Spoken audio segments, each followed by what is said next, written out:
जय श्री ओम नमः सिद्धि। नमो अर्हन्ताणं नमो सिद्धाणं नमो आयर्याणं नमो वज्रायाणं नमो लोये सव्वसाहूणम् नमः श्रीवर्धमानाय निर्धूतकलिलात्मने सालोकानां त्रिलोकानां यद्विद्यादर्पणाय ते। आज रत्नग्रंथ श्रावकाचार्य ग्रंथ के अंतिम 3 छंदों के ऊपर अपने को चर्चा करनी है। इसके पहले थोड़ी 11 प्रतिमाओं के संबंध में कुछ और ग्रंथों में भी थोड़ी चर्चा पढ़ने में आई। जैसे 8वीं प्रतिमा है आरंभ त्याग प्रतिमा। लाटी संहिता आदि ग्रंथ में मैं देख रहा था, पांडे राजमल जी द्वारा जो लिखित लाटी संहिता ग्रंथ है उसमें उन्होंने बताया कि आरंभ त्याग प्रतिमा हो जाने के बाद स्वयं भोजन नहीं बनाता है अपने लिए। किसी ने बनाया हो और उसको भोजन कराए तो भोजन ग्रहण करता है, माने स्वयं नहीं, माने उतना आरंभ भी नहीं है उसको। माने भोजन सबसे लास्ट हो गया ना, उसके पहले के सारे आरंभ छूट गए, नए व्यापार नए जिसमें त्रस स्थावर जीवों की हिंसा हो। त्रस का तो त्यागी हुआ ही है, स्थावर जीवों का भी हिंसा हो, ऐसी क्रियाएं स्वयं नहीं करता है और ना ही किसी को करने के लिए कहता है। घर में भोजन बनता है अन्य लोगों के निमित्त से, उद्दिष्ट आहार का त्यागी नहीं है, लेकिन स्वयं बना करके भोजन ग्रहण नहीं करता है, स्वयं संसाधन नहीं करता है उनका। हाँ, तो ये 8वीं प्रतिमा का है। और 9वीं प्रतिमा जो परिग्रह त्याग है, परिग्रह त्याग प्रतिमाधारी जो जीव हैं वो धर्म आराधना के लिए जो आवश्यक है उसके अलावा कुछ नहीं रखते हैं, माने।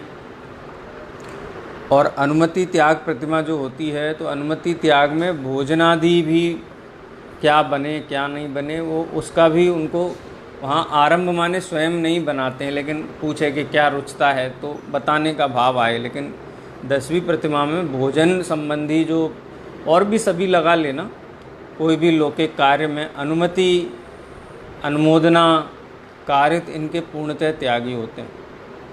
और जो 11वीं प्रतिमा है उद्दिष्ट त्याग प्रतिमा, उसमें क्षुल्लक और एलक के 2 भेद बताए हैं। क्षुल्लक जो हैं वो या तो मुनि के आश्रित तो क्या कहें, मुनियों के निकट रहते हैं और कहीं मुनि आहार लेते हैं तो उनके बाद वहाँ आहार ग्रहण करते हैं। अथवा ऐसे भी क्षुल्लक होते हैं, क्षुल्लक में भी 3 प्रकार के भेद बताए हैं कि वो 5 घरों से भोजन एकत्रित करके भी भोजन कर सकते हैं। ऐसा है, लाटी संहिता ग्रंथ में मूल में आया। देखने वाली बात नहीं, अपन सामान्य उसकी चर्चा करते हैं कि स्वरूप क्या क्या होता है।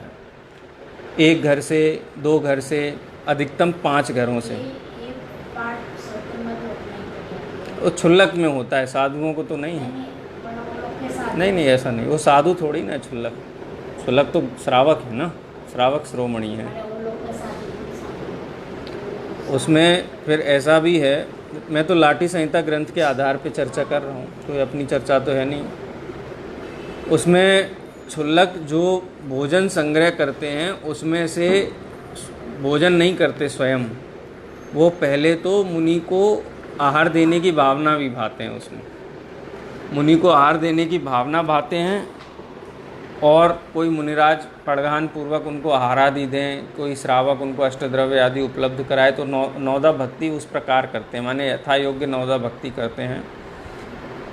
सभी अनिवार्य नौदा भक्ति के जो है ना वो सभी अंग नहीं है, लेकिन पड़गान करके स्वयं जो एकत्रित भोजन है, क्योंकि वो तो शुद्ध है, प्राशुद्ध भोजन है, भोजन के काल में ही एकत्रित किया गया है, मर्यादित है, तो वो आहार दे के भी आहार ग्रहण करते हैं। और कदाचित आहार कम हो उनके पास तो उपवास करते हैं, स्वयं मुनि को आहार देते हैं। ऐसा भी स्वरूप पढ़ने में आया है, लेकिन देखने को कम मिलता है, लेकिन ऐसा भी स्वरूप है उसमें। स्वयं आरंभ नहीं करते हैं, स्वयं नहीं बनाते हैं। ये तो 8वीं प्रतिमा में ही छूट गया, सर्व प्रकार का आरंभ। परिग्रह प्रतिमा में सर्व प्रकार का। श्वेतांबर में तो साधु करते हैं, अपने तो श्रावक हैं ना। ये तो क्षुल्लक साधु नहीं है, क्षुल्लक श्रावक श्रोमणी है, श्रावक हैं वो। हो सकता है कि उन्होंने क्षुल्लकों का ही अनुकरण करके उनके साधुओं में ऐसी वृत्ति आई हो। श्वेतांबर मत में जो वृत्ति देखी जाती है, जो क्योंकि निकले तो सब यहीं से ही, वो सब हैं। हाँ तो हाँ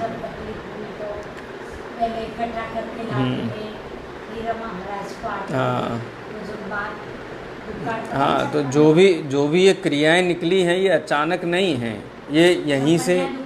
हाँ ये 12 वर्ष का दुष्काल पड़ा, और जो क्रियाएं प्रचलन में थी, माने क्षुल्लक जिन क्रियाओं को करते थे उन क्रियाओं को साधु करने लगे, है ना ख्याल में। तो श्वेतांबर मत में उसी प्रकार से देखने को मिलता है। जो 5 घर, वहाँ की शायद 5 घरों का नियम है क्या, वो तो मुझे नहीं पता है, लेकिन लाठी संहिता में मैं पढ़ रहा था क्षुल्लकों का। 3 प्रकार के जो क्षुल्लक होते हैं उनमें एक ये भी है कि 5 घरों से भोजन एकत्रित करके, और आहार के समय जो मुनि भगवंत हैं, महाव्रती हैं, उनको आहार की भावना भा करके, यदि योग्य काल ऐसा हो और मुनि का पड़गान हो जाए तो उनको भोजन करा करके बचे हुए भोजन को स्वयं करते हैं, यदि नहीं बचा है तो स्वयं उपवास करते हैं। इस प्रकार का वहाँ पढ़ने में आया है।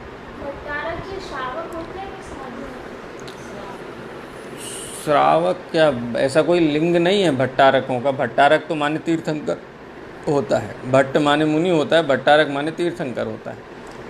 दक्षिण भारत में ये परंपरा रही, जैसे राजा होते थे तो राजा किसी एक व्यक्ति को जो विशेष माने हो, उसको, जैसे श्रवण बेलगोल में भट्टारक हैं तो पूरा श्रवण बेलगोल के आसपास के पूरी जितनी ज़मीन है, खेती बाड़ी है, वो राजा उनको दे देते थे, वो उनसे लगान लेकर के, और वो सब व्यवस्थाएं बनाते थे। ऐसा कोई लिंग शास्त्रों में नहीं है भट्टारकों का, लेकिन एक देश काल परिस्थितियों के अनुसार एक व्यवस्था बनी है। लेकिन बहुत सारी उसके कारण दोष भी उत्पन्न हुए भट्टारक परंपरा में, और बहुत सारे अच्छे काम भी हुए। अच्छे काम ऐसे हुए कि भट्टारक उस समय थे, उन्होंने शास्त्र संरक्षण का काम, तीर्थ संरक्षण का काम बहुत उग्रता के साथ किया, क्योंकि कोई अन्य कार्य तो नहीं करते थे। लेकिन बहुत सारा गृहीत मिथ्यात्व प्रवेश कर गया। जैसे वो पीछे आदि रखते हैं, रहते ग्रस्तों की तरह हैं और सम्मान मुनियों की तरह वो लेते हैं, ऐसा है। लेकिन खैर वो भी एक लौकिक व्यवस्था की दृष्टि से देखा जाए तो ठीक है। लेकिन भट्टारकों के कारण जो अहिंसक धर्म के अंदर, निकांक्षित धर्म के अंदर जो बहुत प्रकार की भ्रांतियाँ, मनोतियाँ हैं, पूजा पद्धतियों में जो सचित्र द्रव्यों का प्रयोग है बहुत बढ़ा। लेकिन अलग अलग लोग हैं, अलग अलग प्रकार से धर्म का संरक्षण किया गया अलग अलग प्रकार के लोगों के द्वारा। हाँ हाँ वो 20पंथी आमनाय का जो है ना, ऐसा नहीं भट्टारक खाली दक्षिण भारत में ही थे, इधर भी बहुत थे भट्टारक। हमारे नानी के गांव में बहुत बड़ी हवेली थी, भट्टारक थे, बैठते थे, मंदिर वगैरह उनके अधीन। हाँ उत्तर भारत में भी थे, जयपुर के पास में विराटनगर, जहाँ पांडे राजमल जी भट्टारक के उसमें ही रहते थे ना, संरक्षण में। हाँ नसिया बोलते हैं, नसिया जी। तो ये परंपरा तो है वहाँ पे। तो ये प्रतिमाओं के संबंध में थोड़ा विशेष पढ़ने में आया, क्योंकि कभी पढ़ा नहीं था इस विषय, तो ऐसा थोड़ा उसके संबंध में मुझे भी कल चर्चा चल रही थी, थोड़ा डाउट हुआ कि भोजन आदि आरंभ त्याग के बाद भोजन आदि क्रियाएं कैसे करेंगे, क्या स्वयं भोजन बनाते हैं कि नहीं बनाते। तो सर्व प्रकार के आरंभ के त्याग हैं। हाँ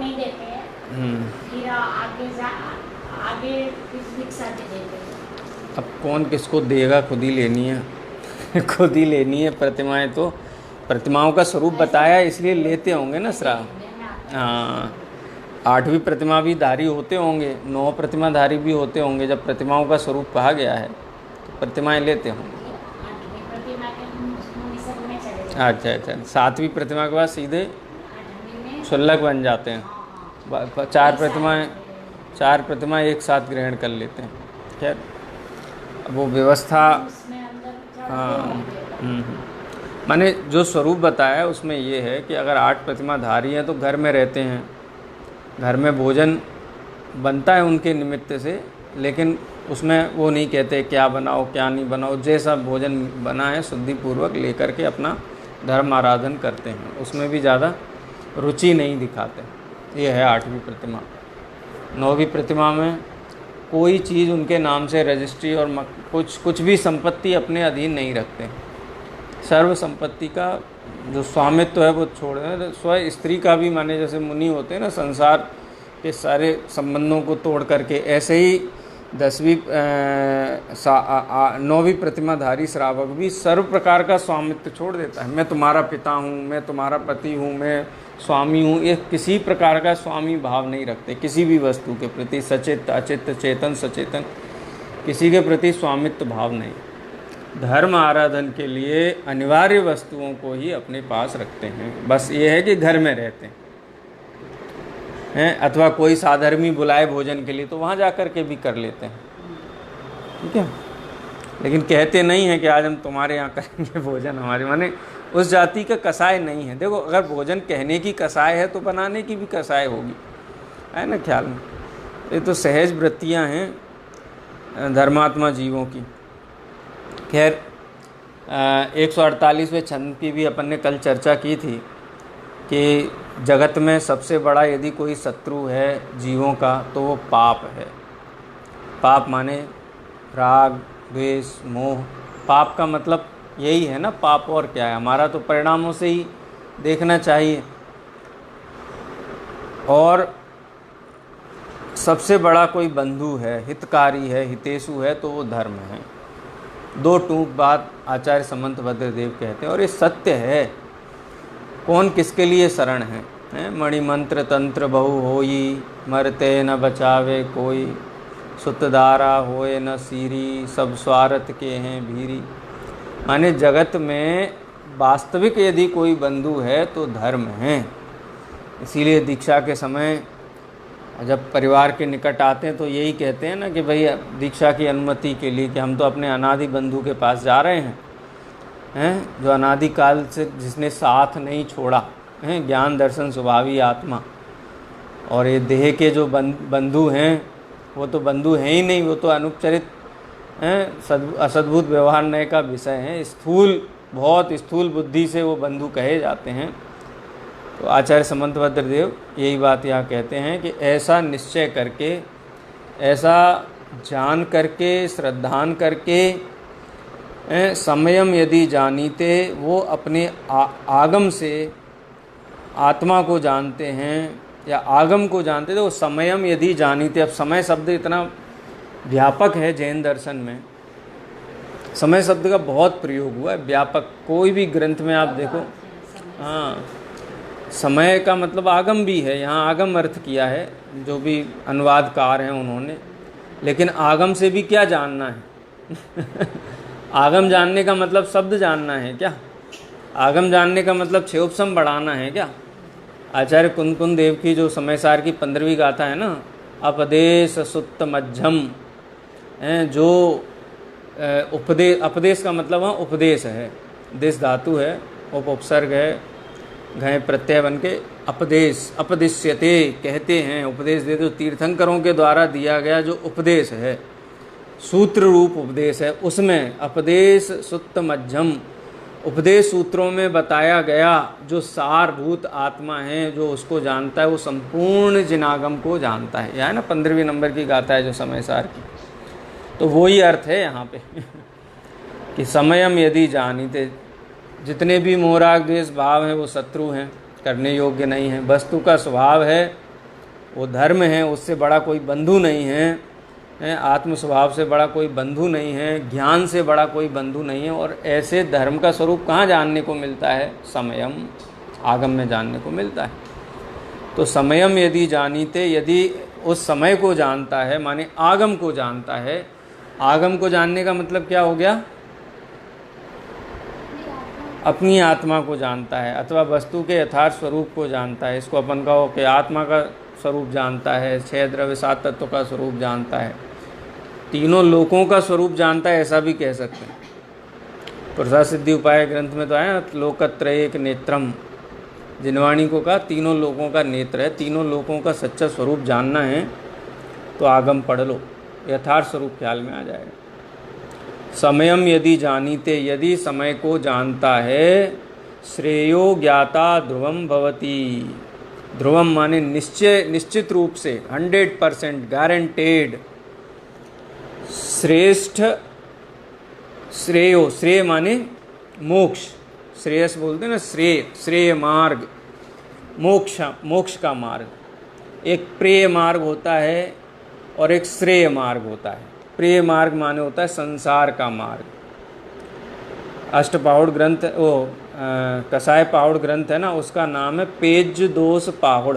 पेज दोष प्राभृत जो वस्तु अधिकार है उनका एक अंग है पेज दोष पाहुड़। पेज माने होता है प्रेय, प्रेय माने राग, दोष प्राकृत भाषा का शब्द है, दोष माने द्वेष, राग द्वेष का कथन करने वाले ग्रंथ। ये जीव रागादि भावों के कारण किस प्रकार दुखी होता है, किस प्रकार से कर्म का बंधन करता है, किस प्रकार से गुणस्थान आदि उससे बनते हैं, ये पूरा प्रकरण कसाय पाहुड़ ग्रंथ में आचार्य गुणधर स्वामी ने लिखा है।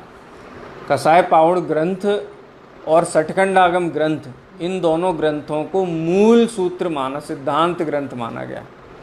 कई विद्वानों का ये मत है कि कसाय पाहुड़ ग्रंथ सठखंडागम से भी प्राचीन ग्रंथ है। कई लोगों का ऐसा मानना है, क्योंकि दोनों में क्या अंतर है यदि उनकी रचना की दृष्टि से अपन देखें तो गुणधर स्वामी को स्वयं को ज्ञान था और उन्होंने उन सूत्रों की रचना की। सबसे मंगलाचरण नहीं किया उन्होंने उस ग्रंथ में, पहले सूत्र में यही बताया कि द्वादश सांग के किस पूर्व के कौन से अधिकार के कौन से पाहुड़ को मैं इस ग्रंथ में कहता हूँ। पहली गाथा वो ये, मंगलाचरण नहीं किया वहाँ पे वही उन्होंने बताया कि मुझे ज्ञान है और वो मैं इस ग्रंथ में कहता हूँ। 180 गाथाओं मूल रूप से लिखी गई और 33 गाथाएं और उसमें ऐड की गई, ऐसे लगभग 213 के लगभग गाथाएं हैं या 233 गाथाएं, इतनी गाथाओं वो ग्रंथ लिखा गया है। पेज प्रेय, दोष माने द्वेष, पाहुड़।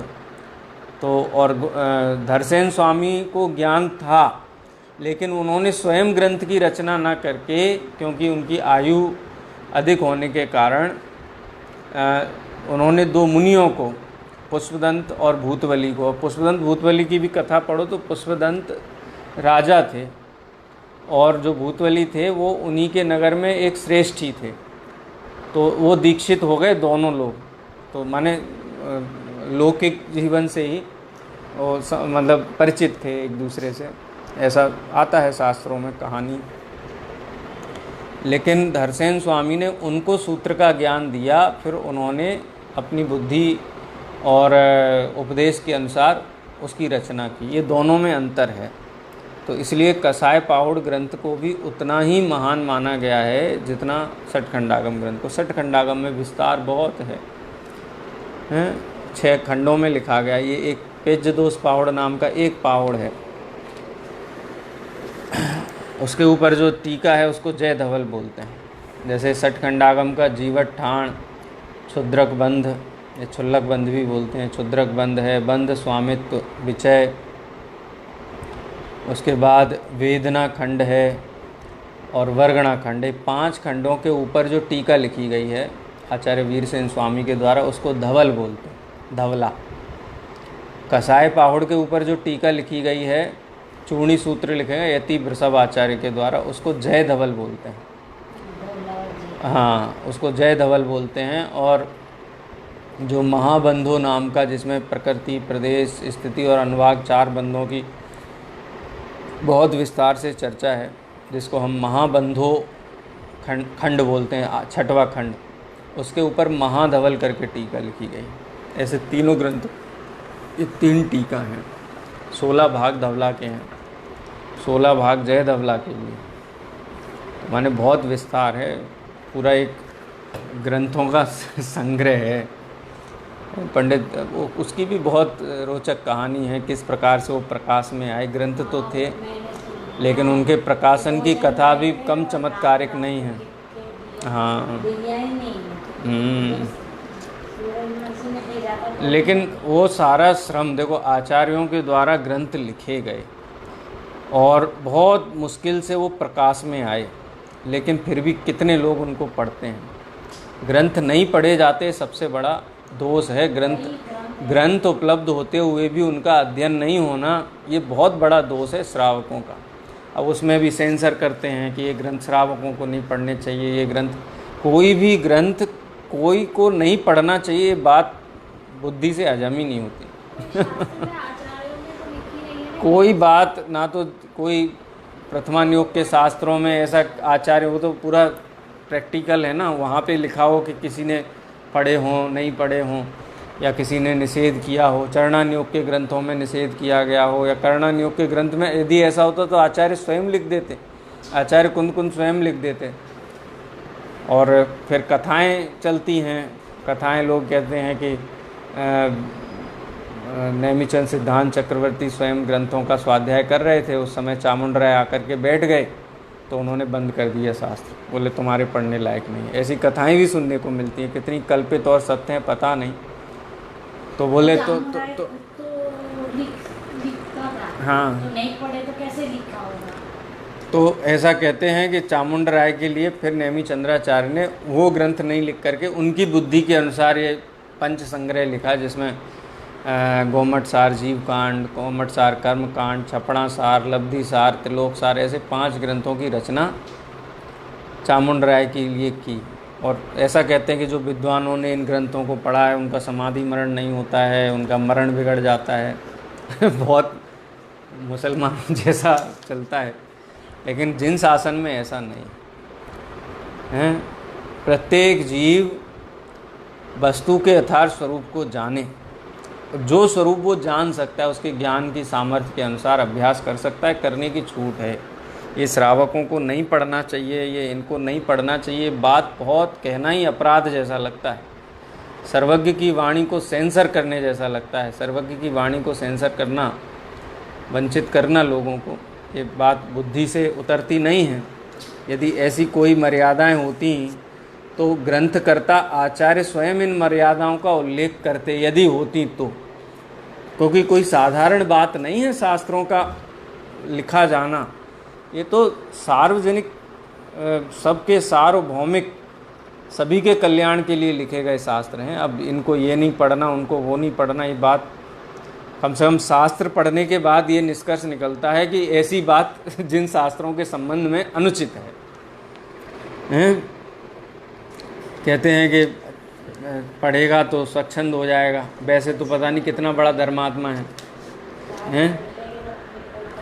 श्रावक कितना बड़ा, माने कोई पढ़ लेगा और भ्रष्ट हो जाएगा, स्वच्छंद हो जाएगा, जैसे कि बहुत माने सभी बहुत यत्नाचार प्रवृत्ति करते हैं। अरे स्वच्छंद जीव तो शास्त्र नहीं पढ़ने वाले स्वच्छंद होते हैं, शास्त्र पढ़ने वाला स्वच्छंद हो जाएगा, ये तो है, ये तो बड़े आश्चर्य की बात है भाई। 5 पाप 7 व्यसनों का सेवन करता हुआ उस पर सेंसर नहीं है, लेकिन शास्त्र पढ़ने से स्वच्छंद हो जाएगा, इसका भय बहुत दर्शाया जाता है, तो ये ठीक नहीं है बात। हाँ, ये होना चाहिए कि शास्त्र का उचित ढंग से अभ्यास की व्यवस्था की जानी चाहिए। सभी लोग शास्त्रों के मर्म को, तीनों लोकों के नेत्र स्वरूप जिनागम को जाने, इसकी बढ़िया व्यवस्था होनी चाहिए, ना कि शास्त्रों को ताले और चाबी में बंद करके कि तुम मत पढ़ो, ये तुम मत पढ़ो, ऐसे मत पढ़ो, वैसे मत पढ़ो। कई लोग कहते हैं आप ऐसे बैठ के और ऐसे नहीं पढ़ना चाहिए। अरे भाई, जिनको घंटे आधे घंटे पढ़ना है ना वो तो व्यवस्था बना के पढ़ सकते हैं। जिनको 24 घंटे 12 महीने शास्त्र चाहिए, शास्त्र के बगैर चलता नहीं। हमको तो ऑफिस में भी ले जाके रखना है, समय मिलता है तो खोल के देखते हैं, पढ़ते हैं। अब कोई कहे ऑफिस में लेके मत जाओ, हैं यहाँ मत पढ़ो, वहाँ मत पढ़ो। ठीक है, मर्यादाएं होनी चाहिए, मर्यादाओं का उल्लंघन नहीं होना चाहिए, लेकिन प्रतिबंध लगाना ये सबसे बड़ी मर्यादा का उल्लंघन है। सर्वज्ञ की वाणी पर को प्रतिबंधित करना ये सबसे बड़ा उल्लंघन है। शास्त्र के गहन अर्थ को खोला ही ना जाए, चर्चा ही ना की जाए, लोग समझें ही ना, ये सबसे बड़ा अपराध है। तो ये अपराध नहीं होना चाहिए। और फिर वो अर्थ का अनर्थ भी निकालते शास्त्रों का, कोई एक शब्द पकड़ के, कोई एक लाइन पकड़ के, देखो यहाँ लिखा हुआ है इनके लिए शास्त्र, अरे ऐसा नहीं है। अपेक्षा, हाँ, अपेक्षा सहित समझना चाहिए। आचार्य तो कहे संयम यदि जानिते, तो श्रावकों के लिए है ना ग्रंथ, आगम को जानता है। आगम का मतलब क्या है? आगम का मतलब ही सिद्धांत ग्रंथ होता है। पाप सबसे बड़ा शत्रु बताया, धर्म को सबसे बड़ा मित्र बताया, और ऐसा निश्चय करके जो आगम को जानता है, आगम का अभ्यास करता है। आगम का आचार्य कह देते कौन कौन सा आगम पढ़ना, कौन कौन सा नहीं। आगम का मतलब ये 2 ही आगम मूल में उपलब्ध हैं, 2-3 आचार्य कुंद देव के ग्रंथ हैं, उनको भी मूल आगम कहा जाता है, क्योंकि वो भी सूत्र हैं। आचार्य अमृतचंद्र देव ने अथ सूत्र अवतारः, सूत्र अवतरित होते हैं, ऐसा उन्होंने कहा। इसका अर्थ बहुत अच्छा हाँ है। हाँ रजनी भाई ने अर्थ का बहुत अच्छा था। सूत्र अवतार का मतलब जिनेंद्र भगवान के मुख से निकले हुए जो अर्थ हैं उनको गणधरों के द्वारा निबद्ध किया गया है, वो ही सूत्रों का अवतार। सूत्र कहते किसे?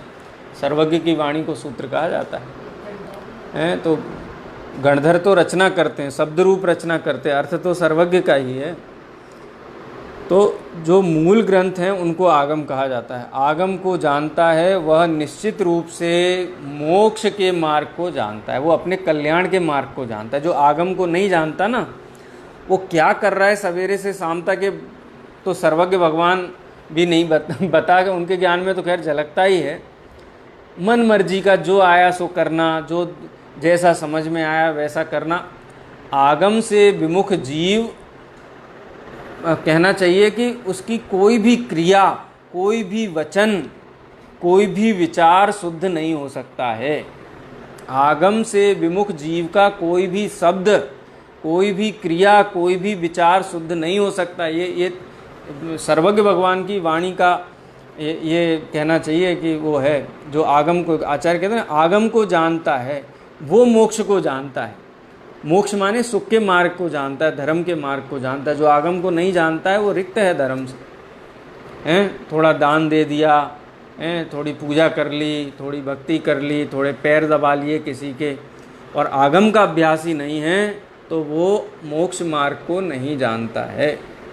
बहुत स्पष्ट शब्दों में आचार्य यहाँ पर कहते हैं, पापम मराति धर्मो बंधु जीवस्य चेति निश्चन्वन् समयं यदि जानीते श्रेयो ज्ञाता ध्रुवं भवति।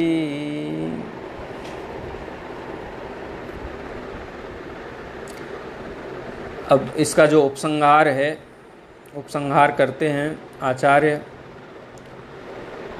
ये न स्वयं बीतकलंक विद्या दृष्टि क्रियारत्नकरण्ड भावं नीतस्तमायाति प्रतीक्षयेव सर्वार्थसिद्धित्रिषु विष्टपपेषु। क्या कहते हैं? येन माने जिस जीव ने स्वयं को, अपने आत्मा को, येन स्वयं, जिसने स्वयं को बीत कलंकः, कलंकों से रहित कर दिया है। बीत कलंकः, बीत कलंका माने कलंक से रहित, विद्या दृष्टि क्रिया। क्या क्रम लिया यहाँ पे देखो, सम्यक दर्शन ज्ञान चारित्र की बात करते हैं ना। बीत कलंक माने संशय विपर्य अनध्यवसाय से रहित। विद्या माने ज्ञान, जिसने वस्तु का यथार्थ ज्ञान किया है। यथार्थ ज्ञान होने से उसका यथार्थ श्रद्धान हुआ है, और श्रद्धान के यथार्थ होने से वो ज्ञान भी यथार्थ हुआ है। ये क्रम भंग नहीं है। मोक्ष मार्ग का क्रम यही है। सम्यक दर्शन पहले होता है, सम्यक ज्ञान बाद में होता है, लेकिन ज्ञान तो पहले होता है है ना। आगम का ज्ञान तो पहले होता है, सम्यक दर्शन पहले होता है कि आगम का ज्ञान पहले होता है? आगम का ज्ञान होता है। तो आचार्य वही कहते हैं बीत कलंक। बीत कलंक माने सर्व प्रकार के कलंकों से रहित। कलंक क्या है? संशय, विपर्य, अनध्यवसाय, ये कलंक है। कलंक होता के स्वरूप के अंदर नहीं जाके पर वस्तु में अपनापन करता है, वो आत्मा का बड़ा चलता है। हाँ, वो कलंक है। वो कलंक क्यों है? क्योंकि वस्तु के निष्कलंक स्वरूप को नहीं जानता है। तो आचार्य यही तो कहते हैं बीत कलंक, निष्कलंक ज्ञान, जिसका ज्ञान कलंक रहित है, संशय विपर्य अनध्यवसाय से रहित जिसका ज्ञान है, उसका श्रद्धान भी कैसा हो जाता है? बीत कलंक हो जाता है। और बीत कलंक श्रद्धान होने पर भी ज्ञान क्या नाम पाता है? अपन कहते हैं नाम पाता है। मिथ्या दृष्टि जीव का आगम ज्ञान और सम्यक दृष्टि जीव के आगम ज्ञान में अंतर नहीं है। जैसा आत्मा का स्वरूप पहले जाना था वैसा पाया। किसी ने कहा कि ये मिठाई बहुत, ये वस्तु बहुत मीठी है, तो जाना ना मीठी है। और जब चखी तो जाना मीठी है, तो दोनों में यही जाना ना मीठी है। तो पहले मीठी है जाना वो मिथ्या था क्या? कि इस अपेक्षा से तो मिथ्या था कि अपने स्वसंवेदन से प्रमाणित नहीं था। अभी कोई तीसरा आदमी खड़ा होकर कह दे कि नहीं मीठी नहीं है, तो ये भी कहने लगे कि मीठी नहीं है ना ख्याल में। लेकिन एक बार चख ली और फिर कोई कहे कि मीठी नहीं है तो फिर मानेगा कि मीठी नहीं है। तो ये अंतर है। बीत कलंक ज्ञानम दृष्टि, और दृष्टि के साथ होने वाला ज्ञान। और जिसको यथार्थ दृष्टि और ज्ञान हुआ है उसको आचरण नियम से होता है। नियम से आचरण होता है, भूमिका अनुसार आचरण नियम से होता है। अभी समय सार संगोष्ठी चल रही थी ना, उसमें कुछ चीज़ें माने कई लोग बोलते हैं ना तो बड़ा सुन करके आश्चर्य होता है।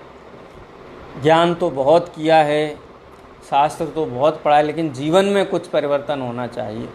जीवन में परिवर्तन माने आत्मा में कि शरीर में? जीवन में परिवर्तन का क्या मतलब है? जीवन में परिवर्तन का क्या मतलब है? देखो, आगम का अभ्यासी जीव यदि उसने आत्म कल्याण के भाव से पढ़ा है तो उसके जीवन में परिवर्तन होगा। वो उसका कर्ता नहीं बनता है, ये मैंने किया है, मैं अब इतना करता हूँ, वो सहज परिवर्तन है। और कोई कहे कि नहीं बिल्कुल प्रतिमाधारी हो जाए और व्रती हो जाए तो उसकी भूमिका के अनुकूल नहीं है। डॉक्टर साहब ने एक बहुत बढ़िया बात कही संगोष्ठी में कि जो जीवन का बाह्य आचरण भूमिका के अनुसार नहीं है वो सब आडंबर है। माने अंतरंग में कसाय का अभाव पूर्वक विशुद्धि नहीं हुई है, लेकिन भूमिका से ऊपर का जो धारण किया हुआ है तो वो सहज तो नाम नहीं पाएगा। तो क्या नाम पाएगा? आडंबर नाम पाएगा। अंतरंग कसाय का अभाव होने पर बहिरंग वैराग्य सारे संसार को दिखाई देता है। लेकिन वैराग्य करूं तो समय सार पढ़ना सार्थक है, ऐसा नहीं है। समय सार पढ़ करके उसके अर्थ का ग्रहण करने वाला जो जीव है उसके जहाँ परिवर्तन होना चाहिए वहाँ परिवर्तन की प्रक्रिया प्रारंभ हो जाती है। और बढ़ते वो इतना परिवर्तन होता है कि अणुव्रत भी होते हैं, महाव्रत भी होते हैं, शपक श्रेणी भी होती है, अरंत अवस्था भी होती है, आठों कर्मों का अभाव भी होता है और सिद्धालय में जाकर के विराजमान भी होता है। लेकिन बाह्य कर्म का अभाव मैंने किया, कर्म के अभाव का कर्ता नहीं बनता। देह जो गृहस्थ लिंग और मुनि लिंग है उसके योग्य जो आचरण है उसका कर्ता नहीं बनता है। कर्ता बने बिना ही ये सारी प्रक्रियाएं जीवन में होती। अरे समय सार पढ़ करके त्रिकाली ध्रुव आत्मा समझा है, ये कितना बड़ा परिवर्तन है। और ये ऐसा परिवर्तन है कि समझ लो कि करोड़ों लीटर का एक टैंक था, टैंक करोड़ों लीटर उसमें लिक्विड भरा हुआ था, उसमें छोटा सा छेद कर दिया, बस क्या होगा? कि हमको तो नहीं दिखता है खाली हो रहा है, करोड़ों लीटर है ना उसमें, हमको तो नहीं दिखाई देते, इसमें तो हमको तो कुछ फर्क नहीं आ रहा है, लेकिन खाली हो रहा है कि नहीं हो रहा है। वो जो प्रवाह है ना, वो प्रवाह जहाँ से वो लीकेज हो रहा है, वो लीकेज बढ़ता बढ़ता वो छिद्र भी बड़ा होता जाएगा कालांतर में। जैसे बहुत बड़ा बांध हो ना, उस बांध में छोटी सी दरार आ जाए और खाली बूंद, खाली मॉइस्चर दिखाई दे वहाँ पर, तो बोलो परिवर्तन हुआ है कि नहीं हुआ है? वो बांध का पानी अब अंदर सुरक्षित है? बिल्कुल सुरक्षित नहीं है। वो अभी मॉइस्चर है, वहाँ से बूंद बूंद गिरेगा, फिर धारा लगेगी और एक समय ऐसा आएगा कि पूरा बांध टूट करके वो पूरा। तो ऐसा ही है ये दृष्टि का परिवर्तन। दृष्टि का परिवर्तन सारी दुनिया को दिखाई दे ना दे, लेकिन जिसकी दृष्टि परिवर्तित हुई है उसके आनंद को वो ही जानता है। सर्वार सिद्धि के देव क्या परिवर्तन करते 33 सागर में, कितना चेंज होता है उनको। लेकिन एक एक समय तत्व चर्चा का आनंद लेते हैं। अब 33 सागर में नहीं चेंज हुआ तो सहज होगा ना जब परिवर्तन होगा। ऐसा प्रश्न चिन्ह लगाने वाले तो आदिनाथ भगवान के ऊपर भी प्रश्न चिन्ह लगा सकते हैं। अभी एक मत ऐसा मान रहा है कि समय साथ पड़े उसको तो दीक्षा संसार छूट ही जाता है। हाँ ऐसा मान रहा है। हाँ, भव का अभाव निकट है, ये दूर नहीं है अगर समय सार रुचा है। समय सार का टैग की बात नहीं है। समय सार में आचार्य कुनकुन देव ने जो बात बताई है, जो उस बात को समझता है, ऐसा नहीं हम समय सारी हम गुरुदेव श्री के भक्त हैं तो हमारे संसार का अभाव हो जाए। अरे वो विषय तो समझना पड़ेगा, त्रिकाली ध्रुव आत्मा का स्वरूप समझना पड़ेगा। वो भव के अभाव का कारण है। गुरुदेव श्री के भक्त हो गए, हम तो समय सार के पक्ष वाले हैं, हम तो समय सार के प्रशंसक हैं। प्रशंसक नहीं होना है, समय सारी होना है। त्रिकाली ध्रुव आत्मा जो है उसका यथार्थ स्वरूप जिसने समझा है उसकी बात करते हैं। तो ये ज्ञान, यथार्थ श्रद्धान, और यथार्थ श्रद्धान से ज्ञान का यथार्थपना प्रमाणित होना, जिसको हम सम्यक ज्ञान कहते हैं। और क्रिया रत्न करंड भावम। रत्न, इनको क्या कहा? तीनों को रत्नों की पेटी रूप हैं। रत्न करंड, करंड माने होता है खजाना, रत्नों का खजाना। हाँ, रत्न करंड भावम नीतम। जिस जीव ने अपनी आत्मा को ये रत्नत्रय रूप भाव की ओर लेकर के गया है, तम उस जीव को त्रिषु विष्टपेषु, तीनों लोकों में पतीक्षयैव सर्वार्थ सिद्धि, कि उसको सर्व प्रकार की जो इच्छित वस्तुएं हैं, उसके हृदय में जो भी अभिलाषाएं हैं, अभिलाषा क्या हैं? वो सारी अभिलाषाएं पूर्ण होती हैं। वास्तव में पतिच्छयैव सर्वार्थ सिद्धि आयाति, कि वास्तव में तो इसका अर्थ ये है कि उस जीव को सर्व प्रकार की इच्छाओं का अभाव हो गया है, और इच्छाओं का अभाव हो जाने पर भी धर्म अर्थ काम मोक्ष चारों पुरुषार्थों में अग्रणी है। वो अर्थ पुरुषार्थ हो, काम पुरुषार्थ हो, धर्म पुरुषार्थ हो या मोक्ष पुरुषार्थ हो, चक्रवर्ती कौन बनता है? तीर्थंकर कौन बनता है? तीर्थंकरत्व, चक्रवर्तित्व वो जो भी महापुरुष होते हैं वो किसी न किसी समय भूतपूर्व सम्यक दृष्टि होते हैं, वर्तमान सम्यक दृष्टि होते हैं। तो धर्म अर्थ और काम इन तीनों में अग्रणी दिखाई देते हैं। वास्तव में इच्छा तो उनको मोक्ष की भी नहीं है, लेकिन सर्वार्थ सिद्धि कारक ये रत्नत्रय हैं। इस प्रकार से आचार्य देव यहाँ पर कहते हैं। एक आखिरी छंद और है, इसकी चर्चा और कर लेते हैं। सुखयतु सुख भूमि कामिनं कामिनीव, सुतमिव जननी मां शुद्धशीला भुनक्तु, कुलमिव गुणभूषा कन्यका संपुनीता, जिनपति पद पद्म प्रेक्षिणी दृष्टिलक्ष्मी। यहाँ स्थूल संज्ञा दी गई है। ये समझ लो आचार्य भगवान किसी अप्रतिबुद्ध को, अज्ञानी को संबोधन देते हुए कह रहे हैं कि क्या होगा, सम्यक दर्शन ज्ञान चारित्र से क्या होगा। सम्यक, यहाँ तो खासकर सम्यक दर्शन के लिए कहा। दृष्टि लक्ष्मी शब्द का प्रयोग किया, दृष्टि लक्ष्मी, रत्नत्रय नहीं लिया, सम्यक दर्शन लिया अकेला। सम्यक दर्शन की जय जयकार करते हैं आचार्य। क्या कहते हैं? जिनपति पद पद्म प्रेक्षिणी, के जो प्रेक्षिणी कौन? शुद्ध दृष्टि लक्ष्मी, जो दृष्टि जो दृष्टि जिनेंद्र भगवान के जिनके पति यानी केवलियों में भी जो श्रेष्ठ हैं वो है तीर्थंकर भगवान। जिनपति पद पद्म प्रेक्षणी, जिनेंद्र भगवान के चरण रूपी कमलों को निरंतर देखती है।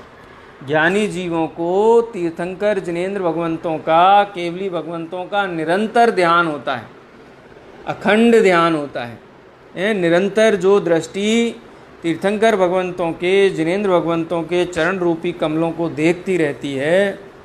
सुख भूमि, और कैसी है वह दृष्टि लक्ष्मी? सुख भूमि है, सुख का आधार है। जो जिसने सम्यक दर्शन प्राप्त कर लिया वो सुख भूमि में पहुंच गया। अब उसको कोई क्लेश, कोई दुख नहीं। अरे नरक में जाए वहाँ भी सुखी है। दृगधारी चिन्ह मूर्त की मोहे, रीति लगत है अटापटी, बाहर नार की कृत दुख भोगे, अंतर सुखरस घटा घटी। दृष्टि लक्ष्मी, सुख भूमि दृष्टि लक्ष्मी माम सुखयतु, ये सम्यक दर्शन मुझे उसी प्रकार सुखी करे।